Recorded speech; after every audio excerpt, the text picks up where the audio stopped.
Welcome back to another video. My name is Wes Davies and I am here at the legendary bar here in Kaohsiung, and I have a surprise visit from one of my best friends here in Taiwan. This is Prozzie. Hey, how's it going, everybody? I'm finally on the Wes Davies channel.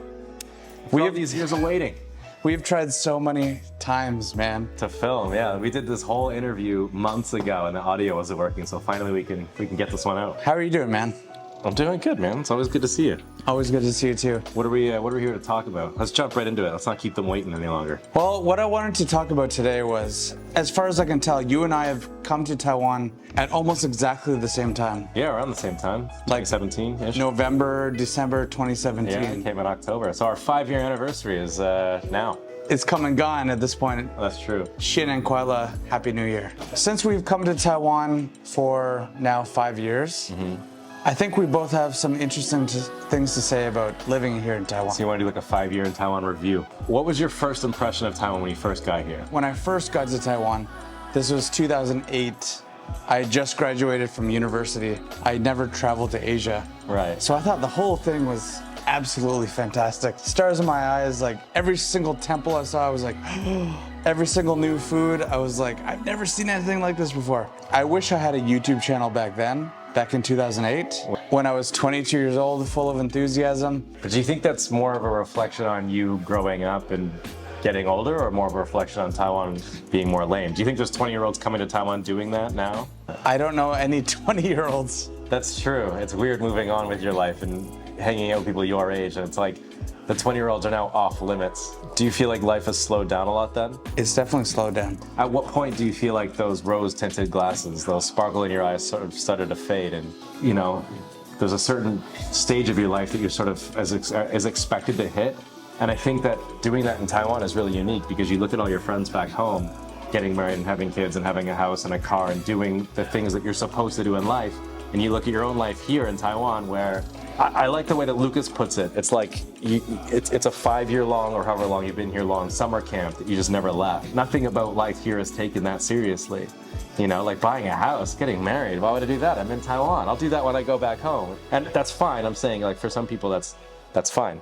But I do think that you miss out on some of the more responsible things in life when you kind of get attached to that. But I don't think either we've done that. Both of us have YouTube channels, and both of us have a sort of business that we run. So I don't think we fall into that trap. But I think for a lot of people, that 5-year review, it's kind of like, for a lot of people, they kind of start looking at going back home, because it's like there's just nothing here for them aside from drinking and partying and doing the things like you mentioned, you know? You don't want to be stuck in your first year in Taiwan for 5 years.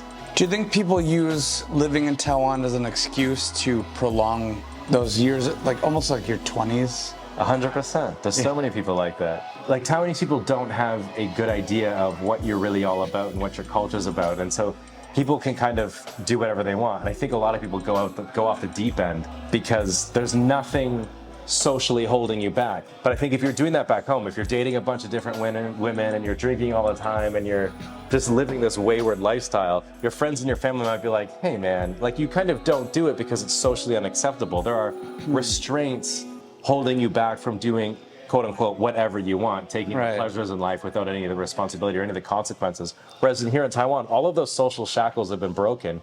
And so a lot of people just are kind of able to do whatever they like, and they use that as an excuse because there is nothing socially holding them back. And so I know I'm making broad generalizations here that someone could be like, well, I'm a foreigner, I don't do this. I get that, but I don't know why we're talking about some people, because we should be talking about our 5-year review in Taiwan. That was the point of this. Yeah, I'm getting away from that. You're gonna have to cut so much of this. Or am I? Or just keep it. It could be 2 videos, who knows? I think one of the things that struck me after 5 years of being here is that when that YouTube channel that we had was just sort of something that I did for fun, I never really took it seriously. It was just sort of whatever, just like grab a camera, joke around, never thought it would make money. And then I hit 100,000 subscribers, and like I almost felt bad taking sponsorships or making money from YouTube, because I'm like, this is not something, it's not a serious thing. It feels like there was a bit of a fraudulent feeling, like imposter syndrome. Imposter syndrome. But then I remember I sat down and talked to Lucas, and he was like, why? It's this thing that you made, like you gained this audience. And so I think in 5 years, the fact that I've built something means something to me.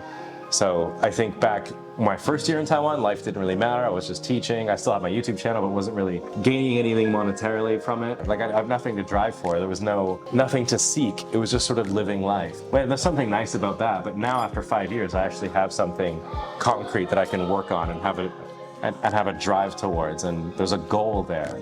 So I think that's the big difference. It's like the first year, it's whatever, and then after 5 years, there's a lot more you have to live for because you've built up something here, you know? I think that's what a lot of people miss out on, is like they'll come to a country for a year, they'll experience a few things, it's enough for them, they feel fulfilled, and they go back home, or they move to a new country and they do it there. And I kind of envy them because they're able to experience a lot more, but they're unable to build that foundation that we've built, you know? You've got a big friends group here in Kaohsiung. Every time we go up, people are like, oh, Wes, you know, like everybody, a lot of people know you here. If I go to a bar in Taichung, no one will know who I am. They'll all know who Alan is. And when I do go to a bar and Alan's not there, the first question they ask me is, where's Alan? But I think one of the biggest reasons I've kept my social circle so small is for that exact same thing. It's like, I don't really, I'm not a very social person. Like I don't have the same charisma and extroverted personality that you do.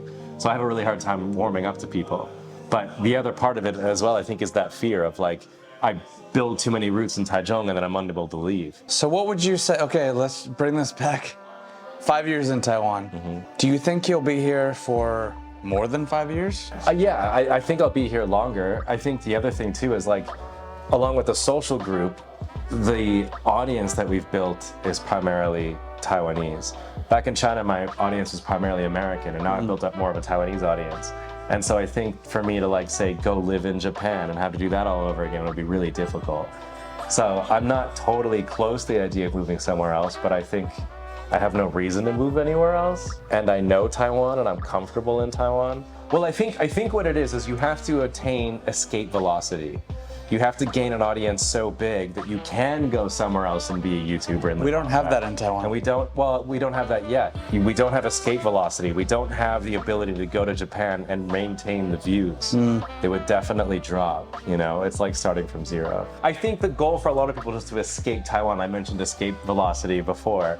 And I don't know if that's necessarily fair because I do like Taiwan. I think the best thing about Taiwan is that it's just so easy to live here. And it just feels like there's more opportunities here as far as like unique ways to make money. Because back home, it's like, you know, go to university, become an engineer, get married, have kids, do the thing. But here it's like, and I don't know if it's because we're foreigners, we're able to have a unique perspective and that's why people watch our channels, probably. Like, I don't know that anyone would watch me if I was back home. I hope that they would. I hope that I've become so good at this that or at least good enough that people will watch me back home. Probably not, but who knows? But I think at the end of the day, I think the difference or our 5-year review could be that you take a real hard look at your life here in Taiwan and really try and figure it out. And we're not complaining about Taiwan. No, we actually love living in Taiwan. It's all right. It's nice, but I think it's... Go check out Prozzie's channel, by the way.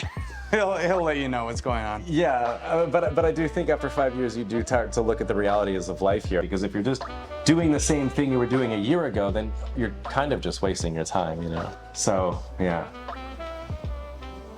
5 years in Taiwan, you're happy? I'm very happy, man. Great. I'm very happy. I just think I need to do something to make my life more well-rounded. Yeah, well, I think that's what. So I can just feel there's something coming up. Yeah. That I need to do. Some change I need to do. You gotta fill your time with work. Anyway, this has been a long video. If you want the full thing, I'm gonna put it up on my membership channel. And if you want the condensed version, well, you just watched it. Go subscribe to Prozzie. He's one of my best friends in Taiwan. Thanks for having me in life. And finally, yeah, we gotta do this more. We gotta do this more. And by the way, Legends, we're at Legends Bar right now.